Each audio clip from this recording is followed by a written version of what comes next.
Hello and welcome to This is 65. My name is Erin Ackenheil and I own Blackpoint Insurance. At Blackpoint, we help Medicare beneficiaries nationwide learn about the A, B, C's, and D's of Medicare, and we help them along that journey to finding their Medicare health plan coverage. Along the way, we meet some amazing individuals, people who are in their encore careers, entrepreneurs, side hustlers, people who are volunteering and making a difference in their community. I love bringing those guests onto my show and having them share their stories with all of you. Today's guest is an amazing person doing so many cool things. He's going to share his story and walk us through his path, how it led him to a career as a financial aid professional, 44 years, in fact. He's going to tell all of us, parents, grandparents, everybody looking to fund a college education these days, which seems like the price of admission to a career these days. He's going to show us the highlights of how to do that and how to tackle getting our kids into a secure path for funding their education. On top of that, he's a real go-getter. He does all kinds of things in his encore career phase. He does candle making. He's going to tell us all about that business. He's got a side hustle in film and editing and sound. He's going to tell us all about that as well. And I am just so excited to bring Ken Souza onto the show. Welcome, Ken. Hi, Erin. How are you? Great. Thank you so much for joining me today. I so appreciate it. More than welcome. In fact, I was honored when you asked me if I would like to be on the show. And I just have to thank you for all the excellent service and always guiding me the right way for my benefits. I mean, seriously, it's like it's like financial aid. It gets so confusing that what do we do? And so I just have to tell anybody who's watching that your services are right there.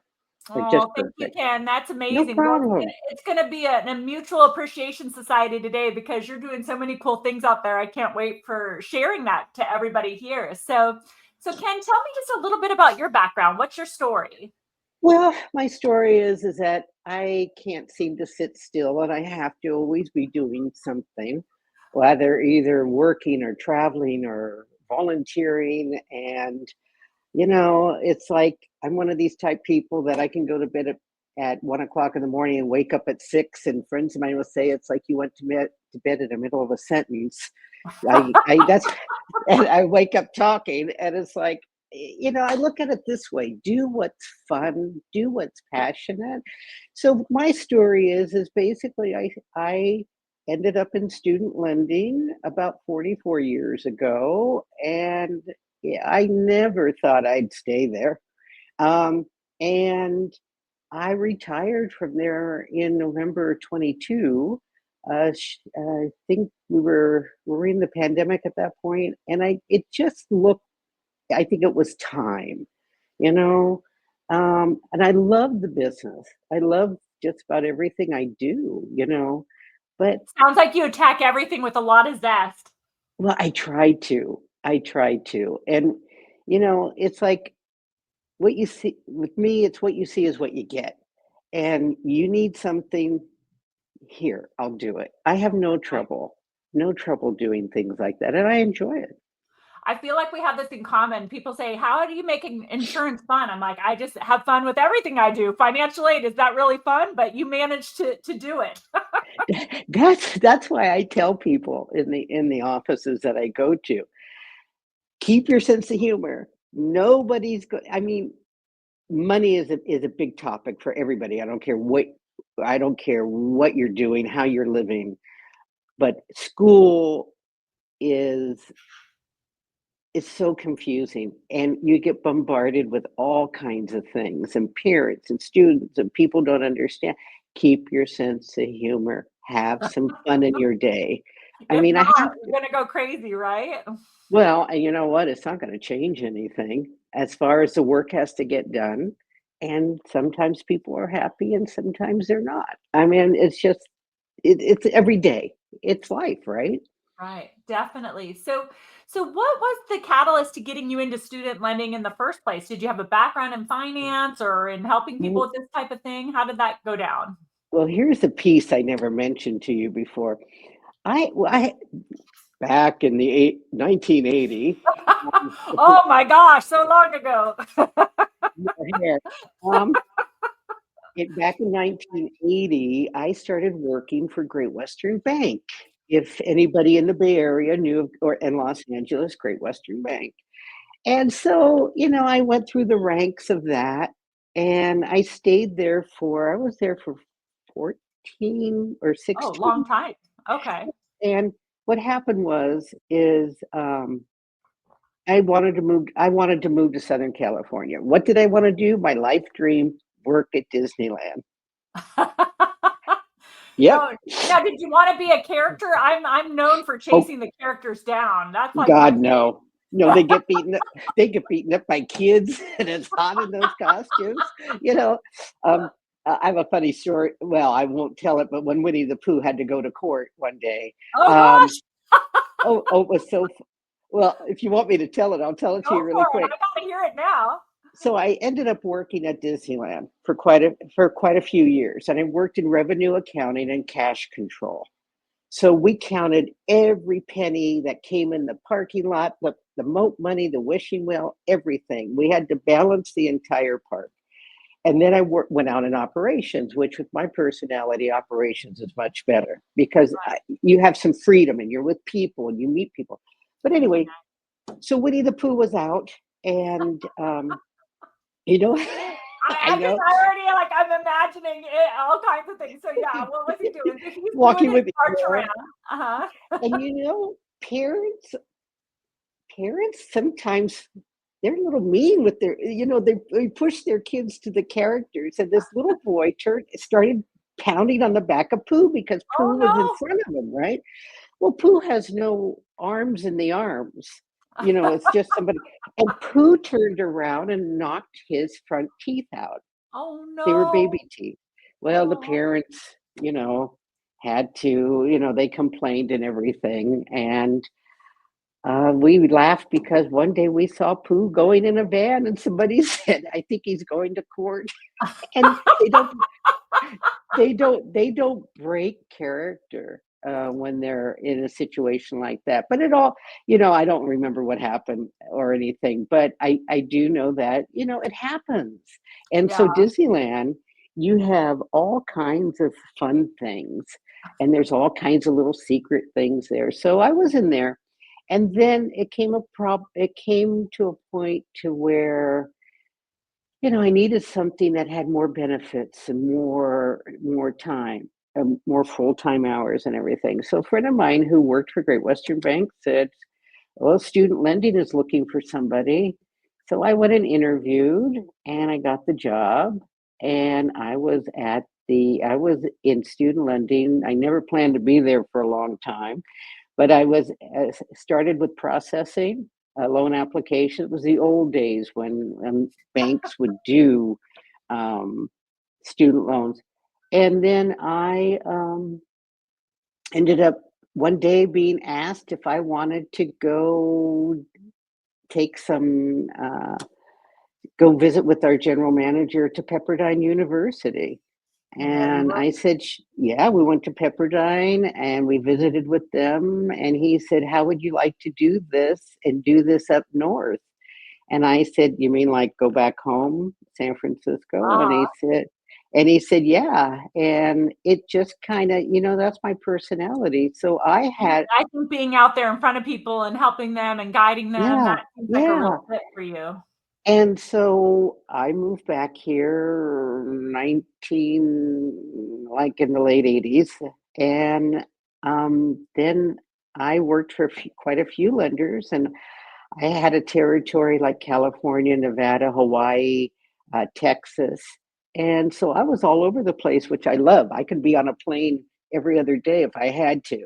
and that's how I got into student lending. And then when direct lending came into play with President Clinton and schools all had to go direct lending, lenders couldn't keep it up. So I ended up I wanted to work for a university. And that's how I was assistant director, then associate director, and that's what I retired from.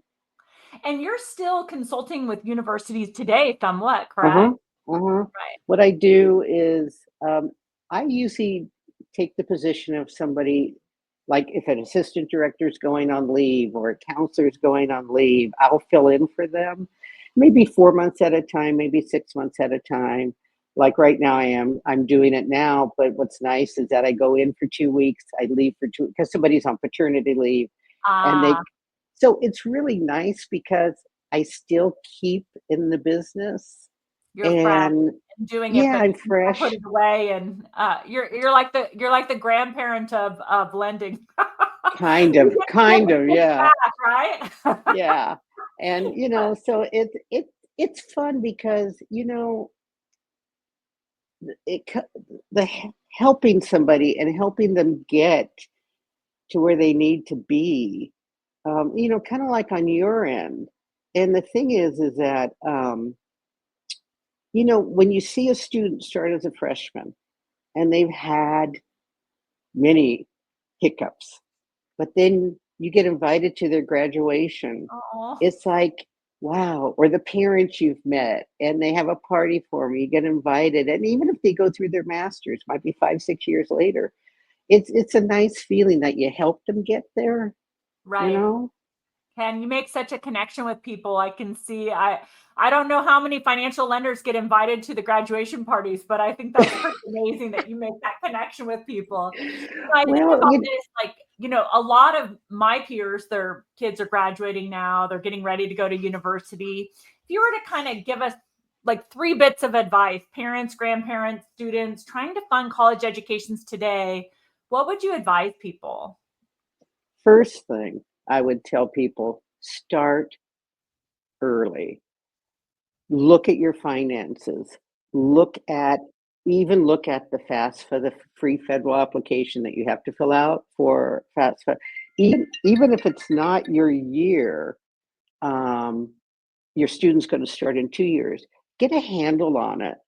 Also, too, and this is, I don't mean this rudely, let the student get involved. Don't be don't be a helicopter parent to where, well, that's what we call them in the business. And I'm not being rude. What I mean is that the student needs to have some involvement in their pieces of school, and especially the financial aid piece.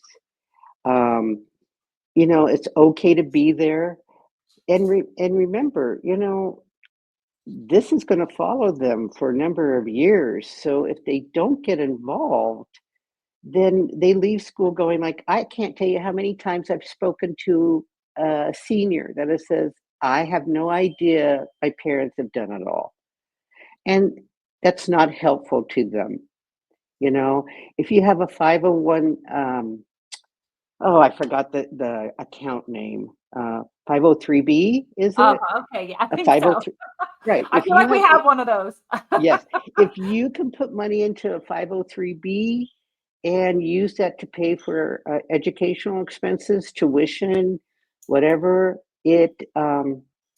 that's always a good thing to get started. And also, when you're shopping around for schools, they have I've listened to your student and have the student listen to the parent. And this is what I mean by this, is that I've been at a number of institutions to where the parents want them to come here no matter what. They want them to come to this institution, and let's just say we're $65,000 a year with room and board. That's a lot of money, but the student doesn't want to go here. So what happens is they make the first year, then they don't want to be there the second year. So you've already spent a lot of money. Also, too, I've had the flip side. The student wants to go here, but the parents don't want them to go here. You have to look at all the pieces. You have to look, and I'm being real about this. Financially, what fits into your budget? If you've got three kids that are going to go off to college and you're starting your first child now, and this school is $50,000 a year with room and board, but this school here is 30,000, and you're pushing yourself to the limits to give them the $50,000 school. It may not work. Right. And because again, think of it, 50,000 the first year. If they're going to be there for 2 to 4 years, that's going to, tuition I goes get up the every math year. on that. It's crazy. It's really Yeah. expensive. Yeah. And that's the only I would really say, plan it out. The best thing you can do is plan it out. Attend seminars. High schools should have college counselors that should be able to guide on some of this, but also to attend a university. They always have near the fall, sometime in summer. They usually do number of presentations, like San Francisco State does. You don't have to be a student to attend. You can go on their website and see when presentations are, or when they're doing a welcome week. I suggest you search it out, you Yeah. know? Really do the work ahead of time. That Yeah, makes a lot of sense. It's interesting. In terms of listening to the student, I think how often does that happen? You get pushed into a really expensive situation and then nobody's happy, right? So then you've spent right. money and invested, and where do you land, right? So that makes a lot of sense. And that's the point I try, and I'm real honest with parents. I've had a student sitting at my desk crying because the parents want them to come to this school. They don't want to be there. All their friends have gone to maybe UCLA, or they've gone to community college. And that's another thing. If you have a type of student that isn't interested in going to a 4 year school, it's okay. Start them off at a 2 year community college. Here in California, it's free. And this is something to think about. See if they like it, see if they do good. And in a 2 year school, because there is no tuition, they are free. You can still get the federal Pell Grant if you're Wow. entitled to it. You can still get scholarships. You can still take student loans, which I always try to advise people: if you don't need them, do not take them, save Right. them for later. You Right. know, but the point being is that a, a community college student could end up doing just as good and liking it. And then if they want to move to a 4 year school, then transfer. And they have some maturing to do, or whatever the case is. So that's great Yeah, advice. Really, really good yeah, advice. So, you know. well, I think you've given good advice, and I feel like you're in this sort of encore stage where you're doing so many things. And I know you have a hobby working in film and editing. Can you tell me a little about this? Sure, I've been involved in this since I've been maybe 15, and it's an odd hobby. People don't understand it, but there's a lot of people around the country, and even I've done stuff for people in Germany and stuff, that have home movies, and they want to add sound to it, or they want to add music to them. There's not a lot of places that record for them, or they've got all this film, and they want to edit it down to a couple reels and have it transferred to DVD. That's what I do on my spare time. That sounds And like some pretty fun spare time. it sometimes it can take me a long time to do it in between doing other things. It can take me 3 weeks at sometimes to do something. But if somebody needs something, I'm happy to do it. And Yeah. I also sell quite a bit of movie memorabilia on eBay, Oh, and wow. like What kind of movie posters, what are you referring to? What kind of memorabilia do you sell? like old original posters for movies. A lot of Lucille Ball stuff. Oh, She's cool. Yeah, she's kind of my gal, and I have a lot of different little things. A lot of Disney things that I've Oh, collected of over course, the that makes years. sense with your Yeah, history, yeah. exactly. And so I just kind of have fun with it. And It but sounds it's like basically no. sounds Go like a ahead. good time. Oh, I was just gonna ask you, how did Lucille Ball become your gal? How'd that happen? I can't even begin to tell you when I always had this. It was like a connection with Lucy, and I know it sounds corny, and I actually met her Oh, in wow. yep in 19. She passed away in 80. I met her about 1986, almost early 87, before she passed away. She was doing a question and answer seminar, and a good friend of mine was a good friend of her fan club manager. And Uh-huh. so anyway, I met her and she autographed some stuff for me. And I just think she's striking. And you look back at Lucy, for don't look at her at the I Love Lucy stages. That's all people think. But you look back at her MGM career days. You look at her when she was a model. She was absolutely gorgeous. Oh, she really Um, was. she was, in fact, that's one of the photos I have of her on my phone. But so everybody knows if they see something Lucy. I don't know. I've always had this connection, and so then I became good friends with the Lucy Desi Museum in Jamestown, New York, and I've done a lot of things for them over the years, and it's fun, you know. Yeah. And You have so many interests. You're so broad in your thinking and all the different things that you touch, and you're so creative. I was going to share with you, I really love candles, and I did not know that you were a candle man, that you do a special blending and so forth. Can you tell me? I know you're working with a studio right now. Tell me a little bit about the candle business. sure, this is really super fun, and I encourage anybody if you want something fun to do for an afternoon or a weekend or whatever, come out there. I'm at Moonshot Studio here in San Francisco. In fact, I'm here right now.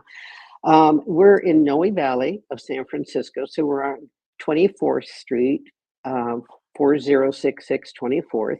And so when I retired, I thought, oh God, this is great. I don't have to get up. I don't have to do anything.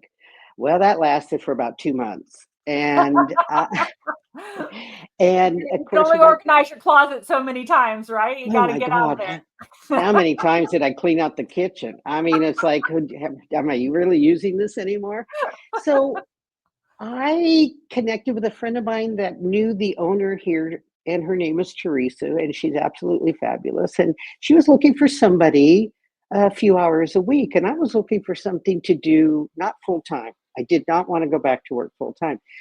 So I talked to Teresa and we put it together. And so I work a couple days a week. Sometimes I work on Saturdays, and sometimes I come in and just relieve while people need a couple hours off or whatever. And it's within walking distance of my house, so I can walk Perfect. here if I want. You know, Yeah, you got to get those steps in. I know. And so, and so, if anybody wanted to come, we take reservations for four or more. We do walk-ins. Our So hours are on the tell me, website. so tell me about it. You can go to the studio and actually make your own candles? Yeah, what you do is we're considered a scent blending store and candle making store. So you come in and you're going to grab a clipboard. We have a scent wall. I could show it to you if you wanted to Uh-huh. see, but um, we have a scent wall of about 90 cents. And so what you do is you move down the scent wall and you have a clipboard with a card on it. You write down the scents that you like because you're going to sniff sniffers. And uh, Sorry. well, they look like this, except they Ah, have I need some wax in it. snippers. I like it. There Okay, you go. perfect. So they have wax with the scent. So what you do is you move on down the wall. We tell people, you know, you like something, write it down. If you're iffy about it, write it down. Most people will usually pick about anywhere from 6 to 12 cents. Then what happens, when you're ready, you come to the counter and it's just like sitting at a bar, and we're going to pull the scents for you out of the scent oil bottles, and you're actually going to sniff the air of the bottles. Nice. And when and people will look at you weird, like, really, I'm going to sniff 4 bottles at one time? But yes, you do. So you want to see what goes together. Like you might have morning dew with rose petal and maybe orange zest, and you want to sniff the air. When you get to the scent combination that you like, then you're going to start blending the scents in a jigger.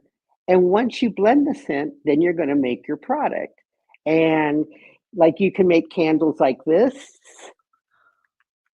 and we have all different types of jars, and Wow. some come with lids. You can make room and body sprays. How wonderful. You can make Um, room diffusers. oh, wow. Look, you got a lot And of exhibits here. I like this. oh Um, yeah, so how big of groups did you say, four at a time, or how big well, are the groups usually? we for a reservation, we prefer 4 people on up. So let's say you have 4, you can call the store or go on the website and make a reservation. But if you wanted to bring a busload of your friends, like 10, 15, whatever you want to I'm do, seeing a future team event there. I oh, want you to make should. some candles. Yeah. You really should. It'd be great. What you would do is you would contact the store, you contact Teresa, and you would say, "I'd like to do." And we do lots of company team events. In fact, Yeah. we've had as high as like 30 people Oh, in wow. the So you can do store. a lot of people at one time. I Oh didn't yeah, yeah, realize. yeah, Okay, that's yeah. good. Okay. So what, the counters hold so many, so we just do a couple rounds of people. And so if you wanted to bring your team, Aaron, and let's say it's 8 people, you talk to Mhm. Teresa, she'll make the reservation, she'll go over everything with you. We have a back room, which this is, I'm in the back room here. We have, it's and you can reserve the back room if you wanted to bring And that's where food. we would make our candles is in the back room? No, you would make your Oh, candles out front. at the bar, at the candle At the bar. bar. I mean, I'm happy to show you. I could just Walk open me the over door. there. Let's see it. I Okay, wanna see all the candle right. bar. Yeah. Let me show you. And it's super fun. And we've done kids' birthday parties Oh, I here. was gonna ask, how Yeah, old do you think someone has to be to go? I'd say 5 years old, Oh, any that young? younger. Amazing. Okay, that's great. But this is what the store looks like. This is Beautiful. Tess. She's working away. But Hi, Tess. I wanted to check out the candle bar. Very cool. um, but here's our scent wall. Wow. And so what you do is you pick up a sniffer, you open the lid, and you're going to sniff it. And you're gonna put it in a jigger, right? I got this. Yeah, you're gonna put it in a jigger like this, Uh-huh. and depending on what size candle you're gonna make, depends on the volume of scent. Yeah. And then you're gonna come over here to the counter, one of the counters, and there's all the scent oils back there.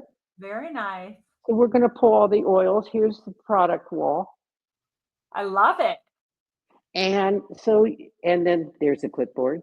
Um, and so you're gonna just come over to the scent bar, and we're I've gonna already help. got multiple ideas of groups that I wanna bring, so I love it. Oh, I'm excited myself bring about them, this. How fun. bring them. And so, Ken, then what we're gonna do. you gotta be there when we come, though. That's gonna be Oh, required. well, request me. I'll tell Teresa. Um, All right, I have sounds no good. trouble. Um, it's really, really fun. And what it is that people who have come and said, "I'm going to do what with what," and I'm like, "No, you'll get the hang." It's really fun. It's because we don't make it for you. You're making it for yourself. We're going to assist you to make it. And the It's nice so thing fun. is that memories are triggered off of scents. And so if you like something, well, you love candles, right? So, um, like the ones that I've done for myself, it reminds me, like I did one that smells like a new car out in the forest, because I use leather and pine needle and so on and so forth. But um, yeah, anytime you want to come, we're not open on Mondays. Okay. Um, but other than that, we're open Tuesday through Sunday. Well, everybody out there, moonshotstudiosf.com, looking for a Yep, fun activity for your family, your team, kids' birthday party, yep, moonshotstudiosf.com for candle making and blending. Sounds really awesome. I know I have a tween and she and her girlfriends would love to get in there and blend some candles. So definitely well, got to look good. into that as well. Then I want to see you in here pretty soon. You got it. It's a deal. So, gosh, Ken, I mean, you're obviously just resting through life, sleeping, doing not much, but I when you're know not, it's horrible, isn't it? In fact, I'm busier now than when I was working, I that's think. what it sounds like. So, I know you still find some really fun time to do some fun activities. So, tell me about what you do in your free time. Well, my free time is, besides hanging out with some friends in the afternoon when I have time, my free time is country western dancing. And so I belong to an association that's called Sundance Saloon, and there's the website up on the screen. If anybody is into country western dancing or want to learn, we do every Thursday evening. We start at 6:30 to about 10:30, and then Sundays we start at 5. Wow. And this 5 is like, to about is 10 it to 15. line dancing, Ken, or like It's what? everything. Oh, We have wow. the first 2 hours are lessons. We teach two-step, we teach line dances, we teach West Coast swing. Wow. We also now have a clogging class. If anybody knows what clogging is, that's really I tough, but don't no, know. You're gonna have no. to tell me what's clogging. Um, well, clogging is where it's kinda like tap dancing, but in cowboy boots, but it's clogging. You'd have to go to the website and check I it out. gotta go check it out for sure. Go check it out. Sundancemoon.org. How fun. Yeah, That and keeps you in good it shape. oh my god, and we're here in San Francisco, we're off of Bayshore, behind the Lowe's, and the address is on the website, but we do all kinds of things. We do, dancing in Golden Gate Park, we dance at we dance at Pride, we dance at Castro Street Fair, we are also asked sometimes, like ACT Theater Group in San Francisco has asked us to come dance, during intermission, That's and amazing. we go around the country. There's a lot of different associations. We're probably the biggest, um, and it's fun. I'm telling you. And plus, you get your steps in if you need to get steps. So you're walking to the candle store, you're dancing all night, Trying you're to, running around consulting. I mean, I knew this was going to be a fun interview because you do so much out there in the community. You're just a great person, inspirational. I love oh, every ounce thanks. of this. I got, I'm like, okay, I've got to register for my dance classes. I got to set up a couple Yeah, candle making shops. I yeah. really kept thinking about financial aid. I've got it all based on today's conversation. So Ken, I mean, I guess what's next for you? I mean, is there more or are you just more of the same? What are you thinking? Well, I thought about that recently, and I went on a trip and I had a day where I just thought about what do I want to do next, like when I grow up. You know, I don't know.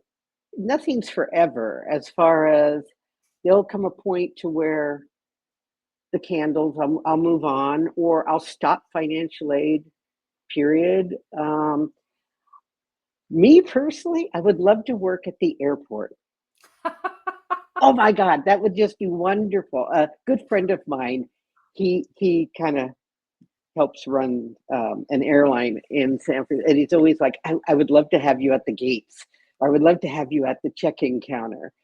And I've always the hustle and bustle of an airport.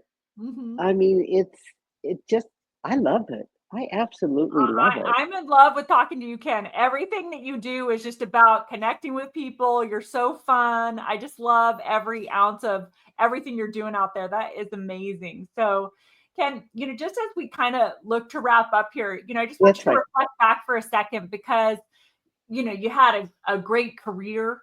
Hmm. You have so many hobbies and interests. You just embrace everything in life with such zest. And I just always like to ask people to just reflect back. You're talking to 30-year-old Ken or 25-year-old Ken or 18-year-old Ken, whoever, whichever phase you want to look back at. And if you were talking to yourself right now, what bit of advice would you give to yourself? Oh God, that's kind of a tough one because um, I guess do what you want to do, not what you're forced to do. And I say that, and this may not make sense. And if it doesn't, you can delete it. Um, Never delete. uh, uh, what I mean by that is so many people get stuck into how did they've been working at this job for 30 years and they hate it. They've always hated it. They hate going in, or they want to travel. Oh, I don't know how to travel. Just do it.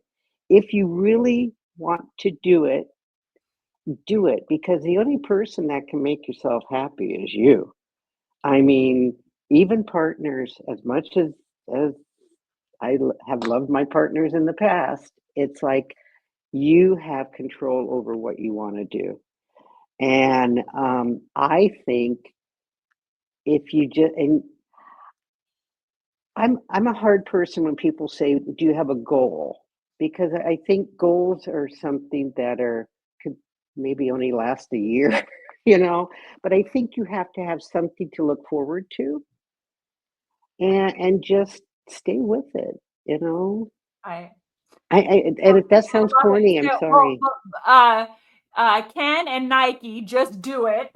You're Yeah, responsible for your own happiness and yeah, go you for it, are. right? I mean, you really Yeah, are. And Ken, I think you bring up a good point. You know, anybody who's out there just relying on something else or something in the atmosphere to give them a happiness, it's all from inside. And you are a wonderful testament and example of that. I am I so try. thankful and grateful to have you on the show today.